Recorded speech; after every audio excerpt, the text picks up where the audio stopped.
মোদি সরকারের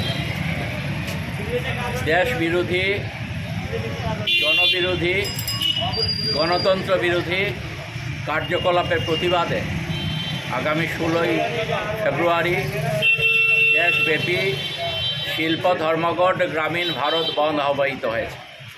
ভারতবর্ষের সকল কেন্দ্রীয় ট্রেড ইউনিয়ন এবং কৃষকদের সংযুক্ত মোর্চা তারা সিদ্ধান্ত নিয়েছেন যে আমাদের দেশে শ্রমিকদের উপর যেভাবে আক্রমণ নেমে এসেছে, কৃষকদের উপর যেভাবে আক্রমণ নেমে এসেছে, সাধারণ মানুষের উপর যেভাবে আক্রমণ নেমে এসেছে, সর্বোপরি গণতন্ত্রের উপর যেভাবে আক্রমণ নেমে এসেছে, এই দেশ বিরোধী সরকারকে প্রতিহত করে, তার নীতিকে প্রতিহত করে এই দেশ বিরোধী সরকারকে হটানোর জন্যে এই 16ই ফেব্রুয়ারি ধর্মঘটে মানুষ শপথ গ্রহণ করবেন।